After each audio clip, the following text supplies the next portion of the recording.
You are listening to the Visualizing War podcast. In each episode, we talk about representations of war in art, text, film, and music. With new guests each time, we look at how people have described or imagined war in different periods and places. And we discuss the impact which war stories have on us as individuals and societies. Hello, my name is Alice Koenig. And my name is Nicolas.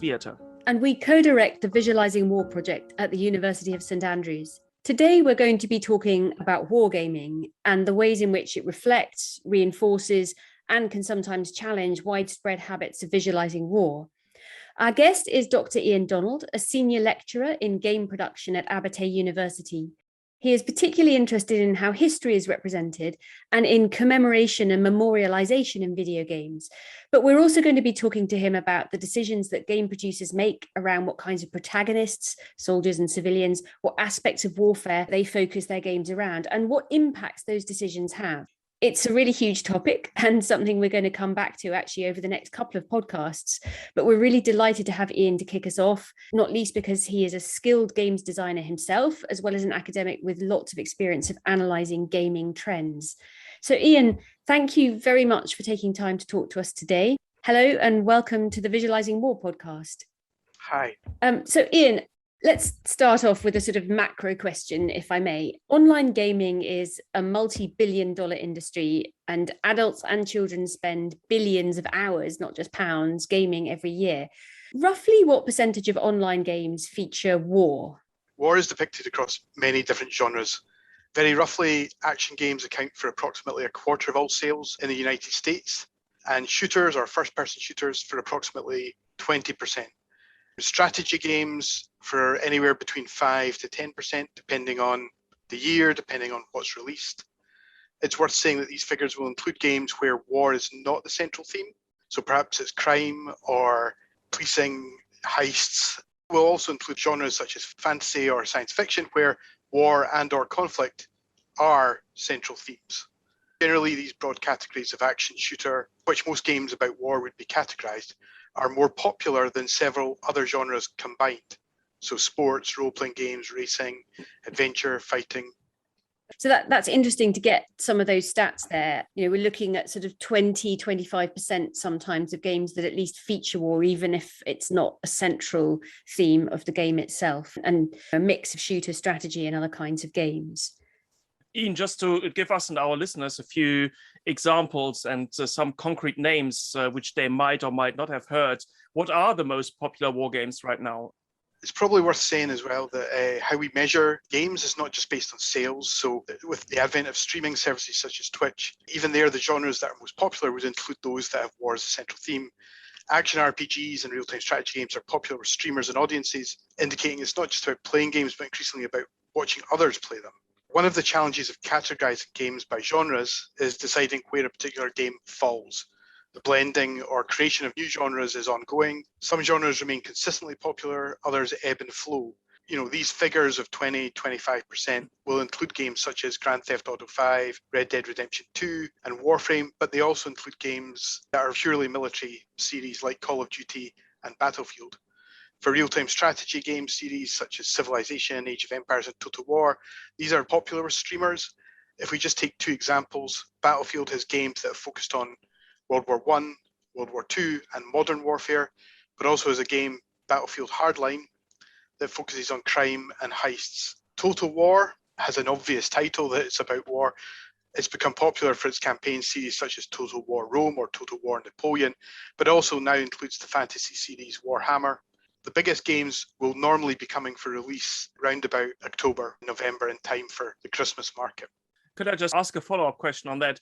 Because you mentioned that where there is war, that really spans a broad spectrum from antiquity, historical wars to almost contemporary conflicts, but also fantasy wars. Is it possible to say what people like best? I mean, do people love most to sort of reenact the Napoleonic Wars or the Roman conquest, or do they go more for the modern warfare? Figures are always difficult they're not always released by the games companies for understandable reasons. It's a competitive marketplace. I think if you look at something like Battlefield 1, it sold in the region of 12 million copies were sold.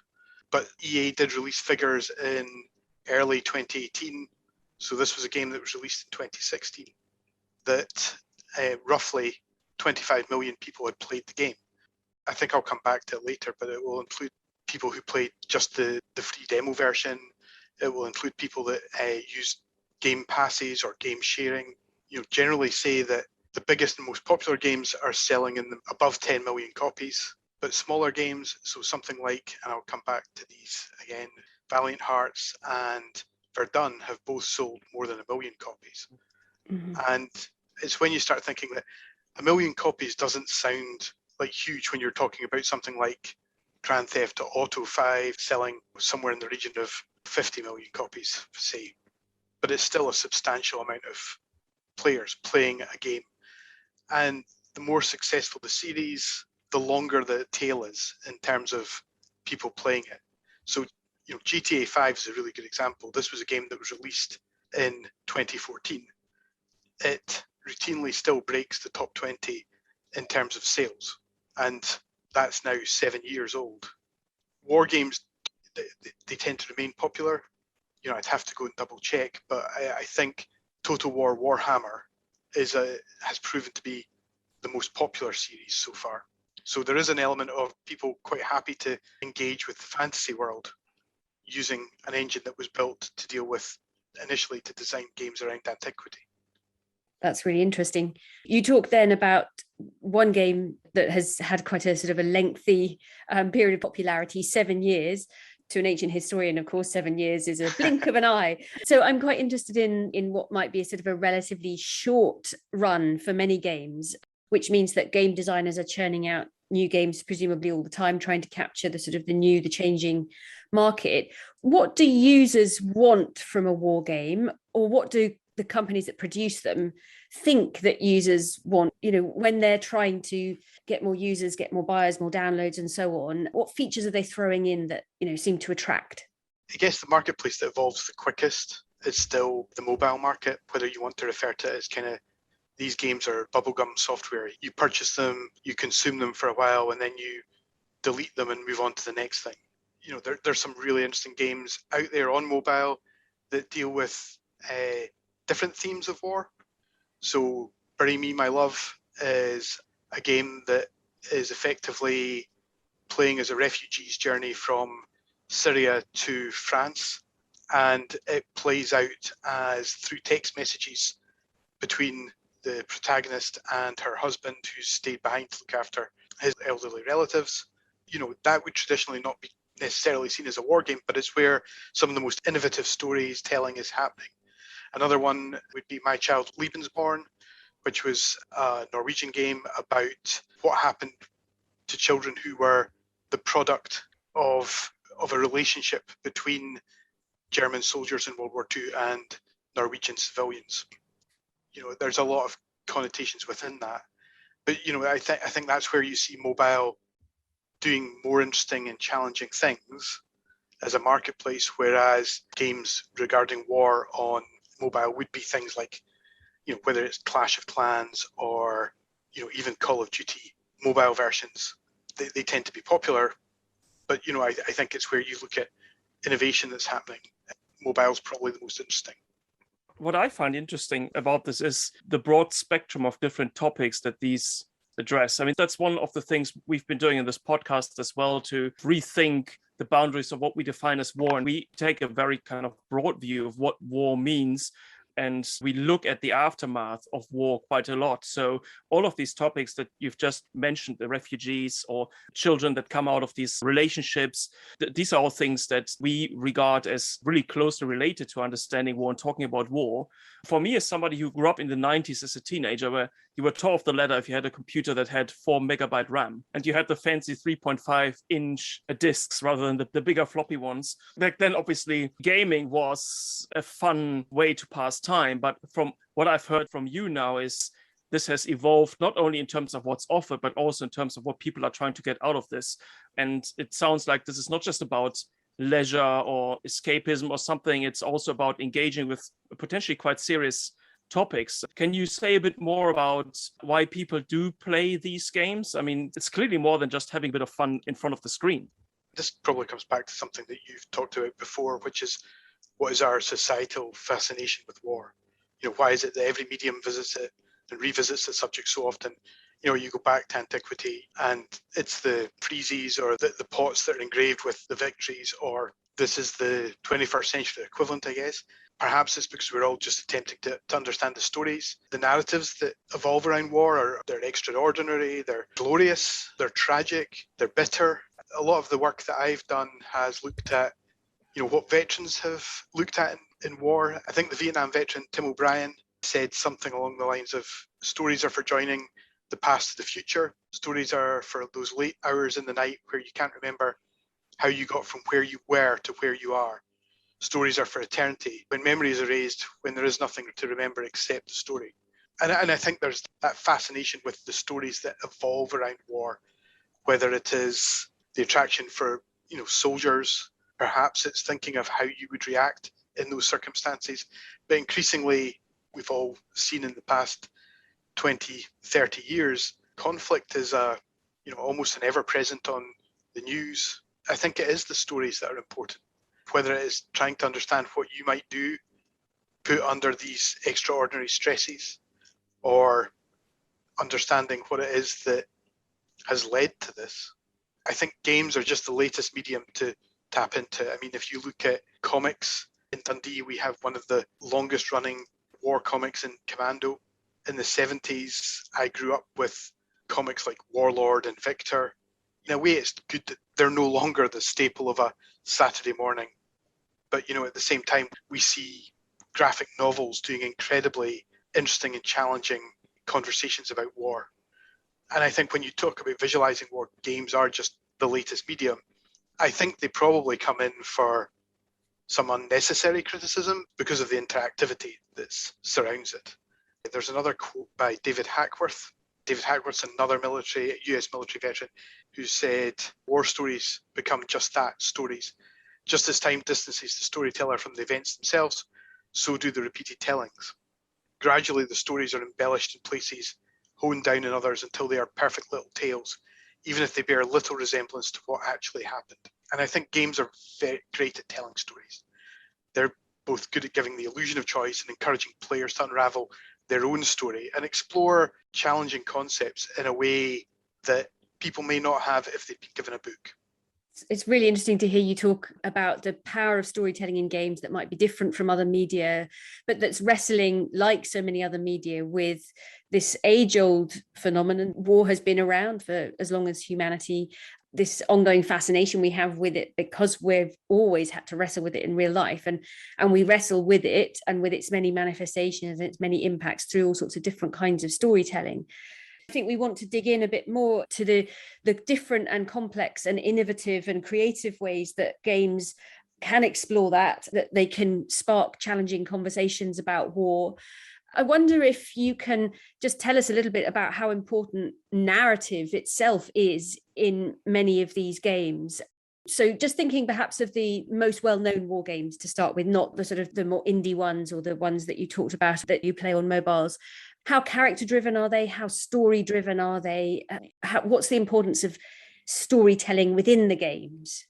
This is where it starts getting complex, because I was about to start saying historically, but I guess what I'm meaning is by historically in terms of how games have been made. Mm-hmm. Undoubtedly games craft stories in the form of classic or traditional hero's journey. War games in particular have used it to place the player in narrative arcs of the kind that, as they offer the most potential for, whether it's conflict, action, suspense, they're great at engaging players. To add variety, some of the biggest budget games will, follow several character paths now. So with each sort of chapter or mission, placing the player in a different scenario. So, for example, again, using Battlefield 1, you play 6 different war stories which revolve around different people and different aspects of the First World War. So you can experience campaigns such as Gallipoli, the Western Front in France and Flanders, the Italian Alps, and the deserts of the Ottoman Empire. That variety allows those big companies to showcase different mechanics, different vehicles, different characters, But, I mean, to be blunt about it, they're also doing it because it provides a more global perspective, which makes a wider audience. And a wider audience hopefully means better sales, bigger sales. In the most basic sense, most action-based games, take the traditional hero's journey, a trip that the central character goes on in order to resolve a problem. But you can use that to describe almost most single-player games, regardless of the theme. One of the main reasons to use a classic hero's journey is its simplicity. It's everyone grows up listening to it, reading about it, and watching stories about heroes. That creates a known formula that people can understand and associate with easily. That's important in games because you sometimes, if you're trying to tap into an audience that maybe is new, they might not be as willing to spend as much time to learn the game as they would to engage with the character. I think the hero's journey is hugely important in games, but I mean, it's also, to simplify it, saving the world is an easy and fun thing to do in a video game. It's nice, it's clear, you have agency. But I think I'm hopeful that games are beginning to explore new and different ways of the stories. I think I mentioned some of those in terms of, My Child Lebensborn and Bury Me, My Love. Those are quite interesting, vehicles for exploring war.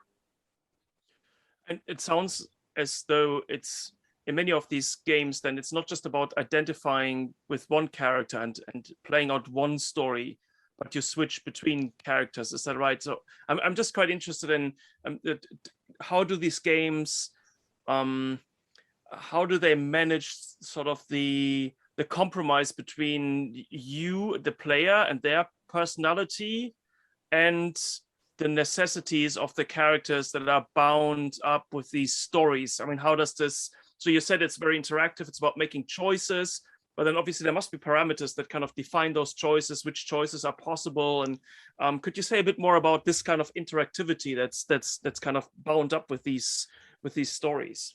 I think when you look at any game, designers will have made decisions about what ultimately they want the player to do. And they make those decisions. And I think one of the challenges will be that often the player will be put before the history. We talk a lot about immersion, and immersion is a bit of a loaded term. We've increasingly used it to seeing it sell technology. So virtual reality is the latest technology that is supposed to provide a more immersive experience. But it's also used to sell games.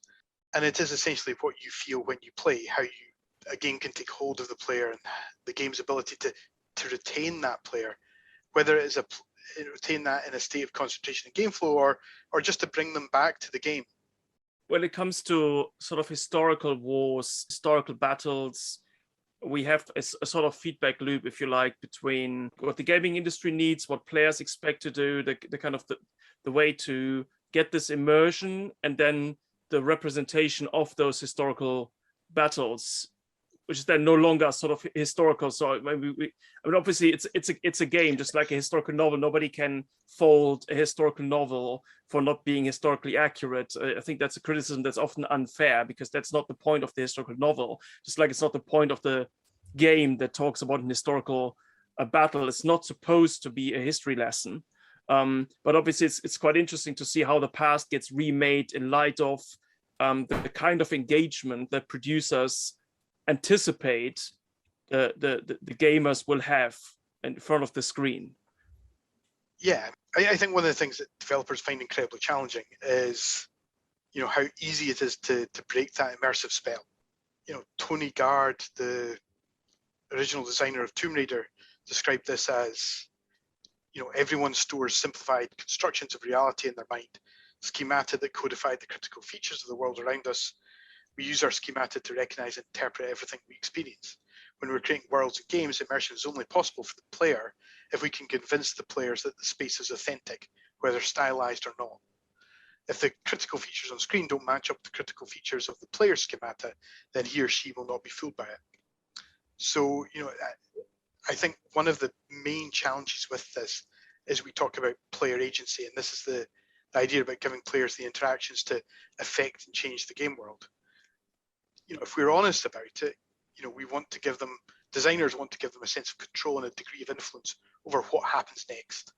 That means if you're playing a World War II strategy game and you happen to be playing, as the Axis powers, you must have the ability to win. Now, we know historically that isn't possible or didn't happen.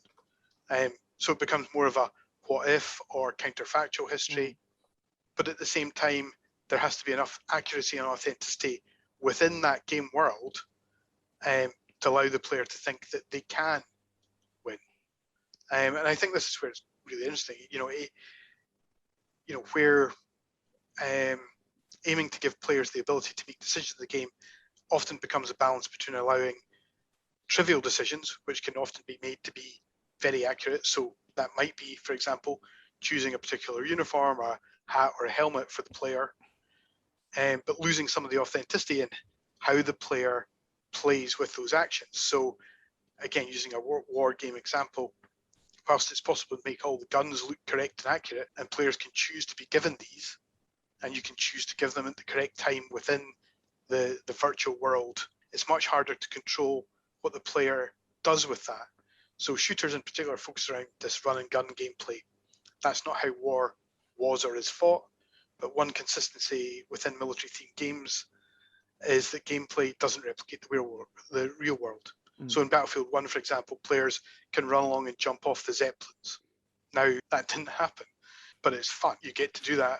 Other players can wield machine guns and flamethrowers whilst riding a cavalry horse. There's also a great bug where, a physics bug in the virtual world, where if you hit a tank with a cavalry sword, it can be launched up into the air.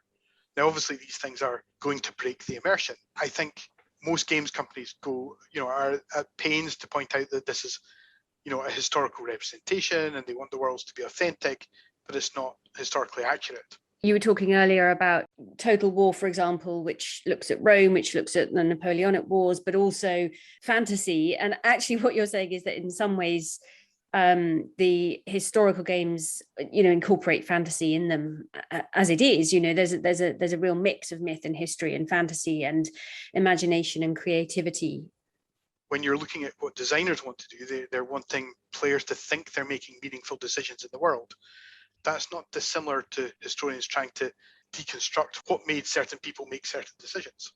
In games, though, they present options that often give the player the illusion of choice, because you don't have the infinite choices that people have in the real world.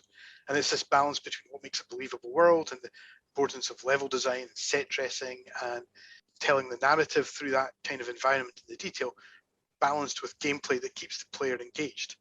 Iain, I wonder if we can talk a bit more about player agency. It's a phrase you've used a couple of times, and it would just be really interesting to think a bit about that. Nicolas asked a question earlier about the relationship between the player and the character, and you've talked a bit about the illusion of control, the importance of choice, and so on. How does that feed back? How does the sort of the choices that a player can make within a game as a character feed back into their understanding of, I suppose, decision making in battle situations? Do games end up raising ethical questions, perhaps, for players? Player agency is arguably one of the things that games unique as a medium. It's about giving players the interactions to affect and change the game world. The reality is that you can't give players all the choices that you would like. A good example would be in any game that offers a dialogue. You get asked a question or prompted for a response. You have a very positive response, you have a very negative response, and originally you had a neutral response. Now you might get 3 or 4 different options that allow people to respond. And that gives the player an agency in that they are choosing the dialogue and they're choosing how to interact. But you can't really have infinite options as to how the player character reacts to the non-player character, or vice versa. So you're always trying to bring the stories back to key points. So that might simply be in a game where character dies. that character will always die. How they die might depend on the choices that you've made earlier in the game. Now, different genres will approach it in different ways. So, for example, Total War is not going to allow you to randomly apply, Napoleonic War tactics in antiquity setting and vice versa. In a way, they will take some of that agency away by only allowing you to do certain actions, and allows the player to feel that they are being brought into the game world, and that it is accurate or authentic, even though the reality might be quite different. And one of the things that's really interesting at the moment would be we're surrounded by media that has shown what modern warfare and modern conflict is. We see it in the news, we see it on YouTube, we see soldiers uploading helmet cams of actual conflict. And what's really interesting is when you look at conflict, looks completely different from how it looks in a video game. Mm-hmm. If you were to believe that a video game, all conflict happens within 10 to 30 meters of virtual war, the virtual battlefield. You can see the bad guys running, you can see them ducking behind cover, etc. Whereas, I was watching some YouTubes of the US military in Afghanistan, and, you're watching it for the longest amount of time. You can see that the American who is being shot at is filming this, as in it's on his helmet cam. But for the life of me, I couldn't see where the shots were coming from, because it was happening from 300, 500 meters away. And I think we end up with this kind of weird world where we think we know what combat is largely from video games. Yeah. Whereas we see less of what actual combat is, because to actually get video footage of combat requires somebody to be brave enough to film it, as well as survive and be there. So this idea of how do you get player agency, where you want players to be doing things that affect the world, if you're going to have a world where the battlefield is more realistic and you don't see the enemy. Just as a follow-up question, because we were talking about how computer games might or might not influence the way in which people conceive of certain things like warfare, battle, killing people. And you said in one of your earlier answers, you said there's always been a bit of criticism that's leveled against a video game. So I was just wondering whether we could talk a little bit about this ethical aspect of the question of what does playing war games do to us? Maybe it does nothing. How does the community, how does research academia, how do developers sort of approach the question of whether or not playing war games might have a negative influence on our behavior, on how we think about war and killing? I think there's ethical issues on multiple levels. I mean, just this week, there's a little bit of a outcry. Well, it's probably going to be going on for about 2 weeks, but because game engines that are developed by companies, those companies sell licenses to people to use those game engines. And obviously the military engages with that technology, purchases that technology, licenses that technology, builds training tools or simulations or scenarios. And there's an element where people are saying these are games, engines, they're made for creating entertainment. They shouldn't be used by the military. That's on a technology level. When you get to the content level, what is ethically allowed in a game? It's complicated because, again, if you wanted to create a virtual world that is an accurate representation, a modern war zone, you're going to have civilians present. And the reality is most games companies will make a choice. So the characters you often play are more based around special operations or special forces, so they can have a little bit more freedom. Almost every military that is deployed in a war zone will have rules of engagement. It's not very entertaining if you have rules of engagement where players can't do certain things. So there is an ethical concern there. Now, some games have taken merit in that and built scenarios around that and play on that. So they talk about creating a more realistic simulation of the war zone. The biggest games do tend to lean towards entertainment far more than reality. This is something that, it's been an ongoing debate, and I don't see it going away, because as games get more graphically visceral, there will be some games companies that want to push that. There'll be others that don't want to do that. So the points you're raising there raise a few new questions. It's very interesting to hear you say that there are some games that do actually sort of explore the rules of engagement and try to create almost a more realistic experience of what being in a battle or being in a war zone might involve. But the majority, it sounds like, don't. And there's sort of lack of representation. So we don't see civilians, we don't presumably see children, we don't presumably see very many women. Is that right?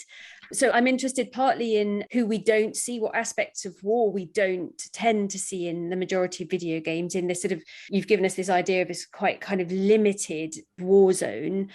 And I think one of the other things I'd like to talk about, again, on the ethics side, is how are injuries or deaths or kills represented?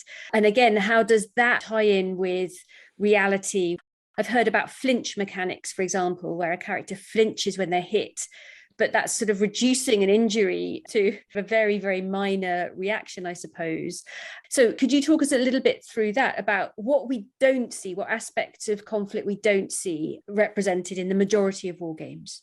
So there's a lot of argument amongst gamers. A lot of gamers will, if a game that they like is criticised, they will point out, well, it's only a game. This is not a real world, it's virtual world. We should be allowed to do things that you can't do in the real world. The most obvious way that games depart from realism is the lack of real injuries or deaths amongst the players, right? You die, you simply respawn. When players are hit, they generally play a flinch animation. If you are hit by a bullet in a war zone, you're not going to flinch. But this is where the game design elements come in. The game mechanics are there, the player flinches, because you want to make the player aware that they are facing a threat. You want to give the player some time to be able to respond to that. These games are not generally attempting to be faithfully realistic representations of actual combat. The player can be injured, the player can be killed, but at the same time, they want that player to respawn and play again. So even when the events of the game are based on historical facts, the game mechanics will often ensure an experience that is less than faithful. Player characters can take much more damage. They keep functioning when wounded. They get magically healed by medkits or other players playing as medics, because that keeps people in the game world. And the result is you get kill counts in a single player game that will typically be in hundreds, if not thousands, of the enemy or the bad guys. And when we talk about ethics, this is where it begins.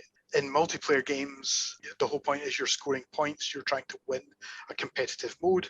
So if many points are given for a kill, so many more points are given for a headshot. Others will be given for using a knife. And games companies get things wrong.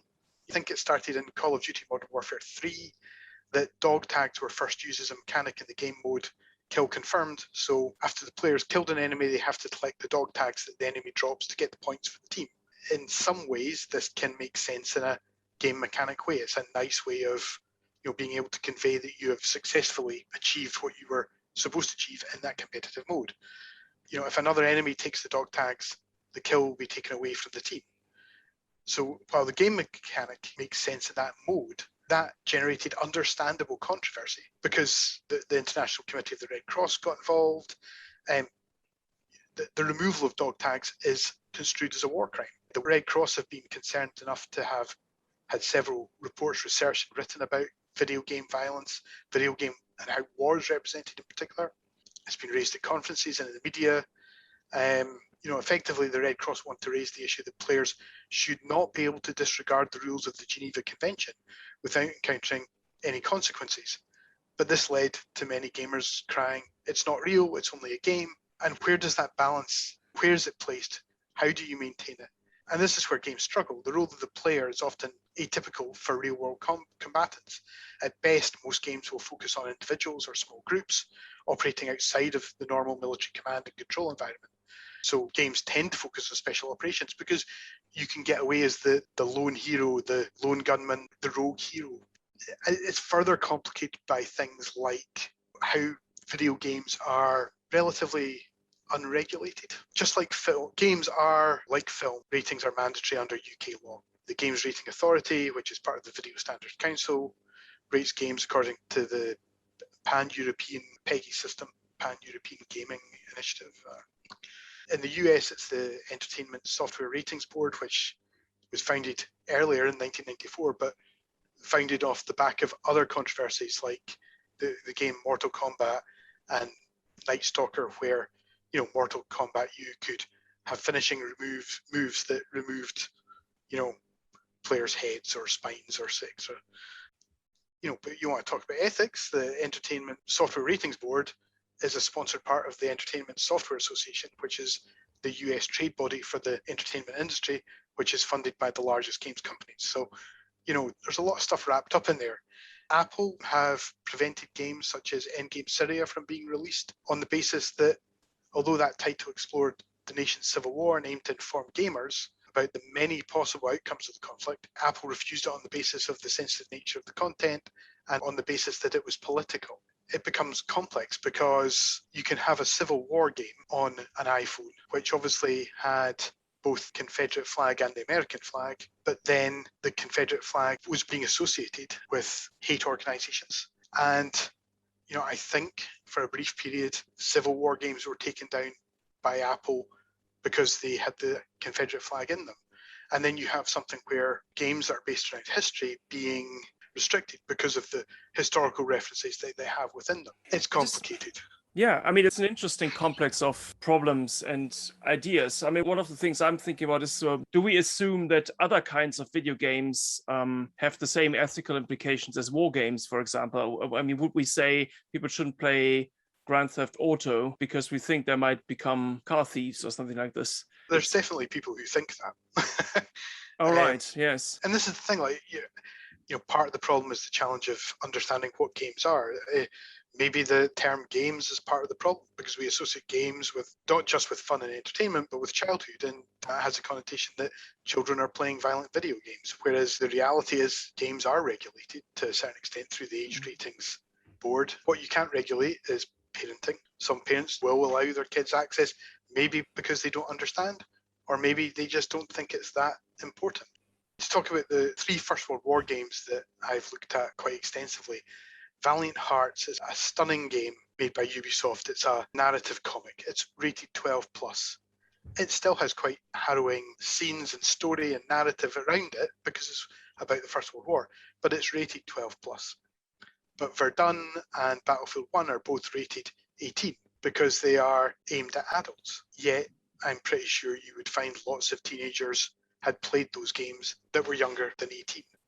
I think you've been touching on some really interesting sort of blurred boundaries here. So we've talked a bit about the blurred boundary between historical accuracy and fantasy. And also you just said the word game itself is perhaps problematic. You mentioned earlier that, militaries buy the software, the sort of the mechanics of gaming in order actually to develop training and to develop simulations and so on. There is this sort of blurred boundary sometimes between games that are for purely leisure, which is the defense that perhaps some people came out with when the Red Cross objected to the collection of dog tags, for example. There's that end of the spectrum, but it is a spectrum, and it's a spectrum that actually heads away from fantasy into real life a bit more, and into training and into conditioning and emotional training and so on. So it's complex, and it's really interesting to hear that there's certain amounts of regulation, but the whole system seems to rely on quite a lot of self-regulation, with Apple having its own sort of self-censorship, award systems presumably, and the equivalent of BAFTA or whatever, not necessarily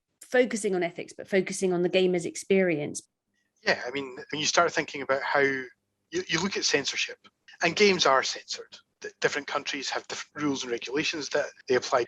Germany for a long time didn't allow the representation of red blood in its games, and you would create versions of the games that had green blood. Now that's changed in recent years. Germany still has rules and regulations about the swastika and how certain aspects of World War II can be displayed. That creates problems when you're looking at how games that are specifically based around World War II are being made, especially if they're being made elsewhere. And I think one of the things that I think is really important is that you have to consider that the people that are making the games are going to bring their own unique perspectives to that. So, I think if we, again, using World War I games, Valiant Hearts is a narrative comic game that is made by Ubisoft. Ubisoft is a French company. This one was made by Ubisoft Montpellier. So it was primarily made and led by the French company. And it is more sympathetic to the war. The war is treated with a bit more reverence than certainly Battlefield 1, which was made by the developer DICE. DICE are based in Sweden. I don't think that game could be made in the UK. I might be wrong. We still grow up in a culture in the UK where we have the association with the armistice, the 11th of November and Remembrance Day. Could you make a game that is about World War I around that? I think the British company that has made a console game around that they made 11/11 Memories Retold. It's Aardman Animations that were involved, so Wallace and Gromit, with another company as a partner, and they've made a really interesting game, but it's completely different from how Battlefield 1 portrays the war. And I think when you start thinking about the national perspectives of how we see war. To give you another example, I think there are games that touch upon the Northern Ireland conflict. I can't imagine a game being made around that yet, but games are being pushed in different directions. I think it was Mercenaries 2, which was a game that was set in Venezuela that ended up being banned in Venezuela because they perceived it as America trying to suggest what might happen to Venezuela. And that's going back 15 years. So you start thinking about how games and game developers are affected by their own understanding of history and their own national identity. Mm-hmm. And their own habits and entrenched habits of visualizing individual wars. Yeah, so a good example might be This War of Mine, which is a game that was made by a Polish studio. It's not a standard shooter game, although it was initially advertised as that as a release, but it's a game where you play as a civilian under a city under siege. It's either loosely based on the siege of Sarajevo, but obviously as a Polish studio, they were more familiar with the history of Warsaw during World War II, and there are elements of that in it. You tend not to have the run and gun type games play. It's very much about scavenging, making difficult decisions. Sometimes you have the option to kill people to survive, but it's more about moral and ethical decision making in the game. The tagline, something along the lines of "Not everyone's war is a soldier's war." It won awards. I believe it's been put on the Polish high school curriculum as something for people to play. These are important milestones for games, but at the same time, I think if you speak to people who experienced the siege of Sarajevo, they say, well, a lot of that stuff never happened. So the idea that you were scavenging and you're competing against people for resources is kind of dispelled, because although resources were scant, there was other organizations that were present within Sarajevo to ensure that food was distributed. So again, it's a fantasy based in some kind of historical reality. But I think one of the interesting things there is that it's, as you said, I think pushing at the boundaries of wargame design. And that gets me thinking a bit about, you mentioned earlier the mobile phone game with a refugee's journey from Syria to France, very innovative storytelling there. Could you talk us a bit through some other games that perhaps look at things from the civilian perspective? Or are there anti-war games out there? Are there war games that get you to think about when not to pull the trigger? There are fewer. One of the most interesting, it was done by the Biome Collective, which is a Dundee games collective. And they made Killbox, which is more of an art installation than a game. You either play as a drone operator or as a villager, and it's a two-player game. So people who play the villager first find that they are destroyed by the drone operator. If they swap around, then they're playing as the drone operator. They know what's coming. It's a very clever game to make people think about drone warfare. Mm-hmm. But if you go back to the mid-90s, a game like Cannon Fodder probably has one of the most anti-war type representations, which is every time you restart the mission and you've failed, a little grave appears on the hillside showing that you've lost the previous game and that some of your soldiers died. But we think about how other medium have really evolved into having anti-war stories. So whether it's All Quiet on the Western Front or films like Platoon, one of the things that many of these things have in common is that the people that are responsible for them or were driving them were the veterans who'd experienced the war. So I think as games become easier to create by smaller teams and veterans have, opportunities to explore, their own stories, you'll start seeing more anti-war games.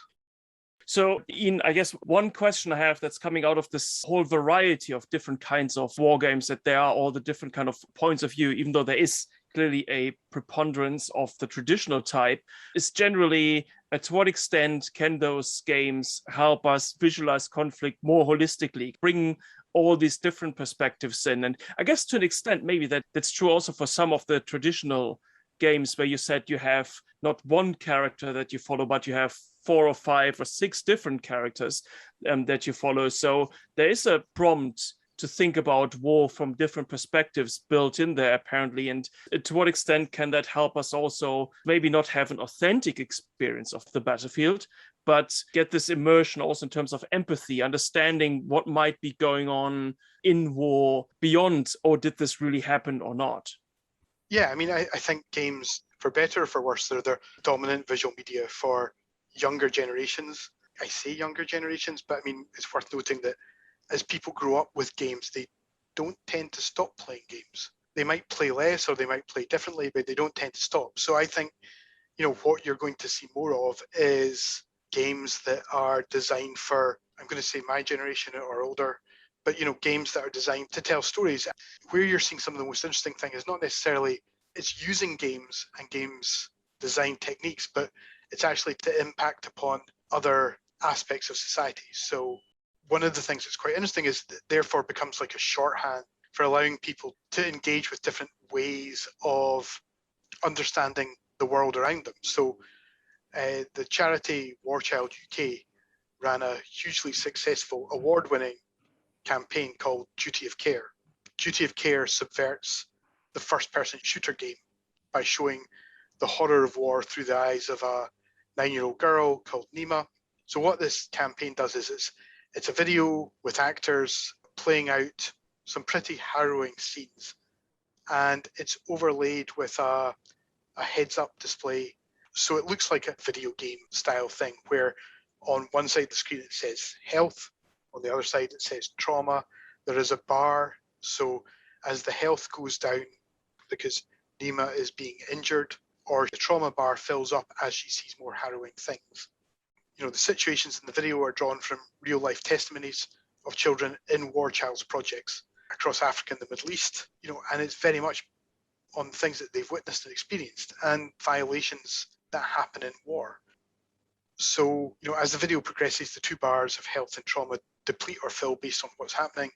At one point, a medical kit is used to magically heal Nima, and you're kind of watching this and you're thinking, it's all familiar because you're playing video games, right? But at the same time, the campaign's whole point was to demonstrate that tangible forms of aid, like medical kits, are offering a cure to only part of the problem. They can't treat things like trauma. They can't stop the violent acts that are happening that cause the trauma in the first place. And, what I find interesting is there's a charity that could understand the trope of video games, but we've yet to have video games kind of develop into an anti-war game where you look at it and you realize that this is not heroic, this is not something that we should be supporting with our tax dollars. Mm-hmm. Yeah, it's really fascinating to hear about that War Child campaign.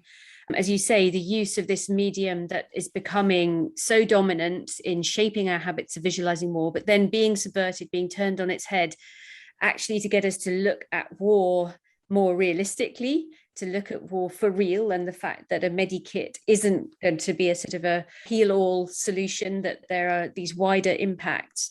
So that's really fascinating. But you're also saying there that video games have yet to catch up with this on the whole. And, it's interesting to think about, well, what would a hero's journey be like in a video game that is about peace building or about conflict resolution or conflict transformation? Are there video games that visualize peace building, that visualize conflict resolution? There's certainly games that have attempted aspects of that. We talk a lot about big genre of strategy games is based around the 4 mechanics of, we call them 4X strategy games. So they're based around the mechanics of explore, expand, exploit, and exterminate. They often focus around historical empires, particularly Rome and particularly 19th century European imperialism. The mechanics fit that type of genre well. You can theoretically play the games and win through diplomacy, win through economic might. It's probably more challenging to do that. It's often easier just to build a bigger army. I think games have started to explore the complex relationship we have with war. A colleague of mine has talked a lot about how video games tend to focus on dystopia rather than utopia. I think most media tend to focus on dystopia rather than utopia. I think it's important that games are, exploring the concepts around peace or around war. So I think most developers understand that. So the makers of Valiant Hearts, for example, they talked about the goal of the game was to help people remember the war. And they saw it as a duty to help remember it, to help people remember it. And they knew that they were creating something that couldn't only be fun. They couldn't create a first-person shooter without emotion. It's these sorts of things where developers that are willing to do something because they want to do it and things are authentic, it's grounded in this authenticity. And commemoration and memorialization, which is more of the area that I've kind of looked at recently, partly because of projects like Great War Dundee, are hugely important, because what is memorialization in a digital world? We have all of these granite, marble memorials.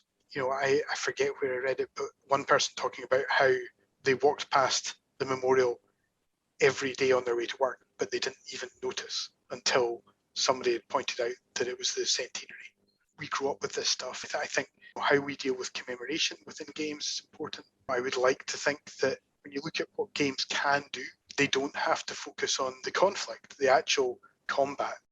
The more I think about it, the more I think it would be really interesting to see a game explore what the home front was like during World War II, rather than what the latest interpretation of D-Day was. But that probably goes for films as well. In a way, that also kind of brings me to my next question. So there's a lot of potential there to tap into for developers, and a lot of ways in which the industry could develop in the future. So, I mean, your personal prediction, Ian, how do you think the industry will go? I mean, what do you think major trends will be, or can we already see sort of emerging trends? What do you think will happen in the future with wargaming? I think it's going to be interesting because they remain steadfastly popular, right? But at the same time, there's a way to handle it. So, like the military's involvement with games goes back all the way to when the industry started. There's been a lot written about the military entertainment complex. Funding for several large universities and games technology has come from the military, not in the UK, I should say. But there are certainly areas where this steps over the line. The US Army created the game America's Army as a recruitment tool. It's undoubtedly successful. The British Army's recent campaign, which was This Is Belonging, targeted, I guess, Millennial and Generation Z groups. So they wanted to target binge gamers for their drive and their stamina, but snowflakes for their compassion, selfie addicts for their confidence, millennials for their self-belief. And this got a fair amount of criticism, not unsurprisingly. How problematic is the military using games? It's probably, in that format, it's just an updated format of the adverts that happened 20, 40, or even 60 years ago. I think some of the most interesting and positive things that are happening with the military, which we don't talk about, are where the important work's being done on how games design and game technology can help people, both soldiers and civilians, recover from war and trauma, particularly around PTSD. But how the industry, the games industry approaches it, games are likely to become more graphic, more visceral, but I would like to think that we will see more about war from other perspectives. This has been touched upon in things like LA Noire, Rockstar's sprawling epic detective game set in the late 40s, which had a backdrop of veterans and PTSD caused by the war in the Pacific. I think I've briefly mentioned 11/11 Memories Retold, which was done with Aardman Animations and as an emotional narrative adventure telling the story of two soldiers on both sides of the front during World War I. When you have companies like Aardman Animations, they were able to get Elijah Wood and Sebastian Koch to do the voice acting of the main characters.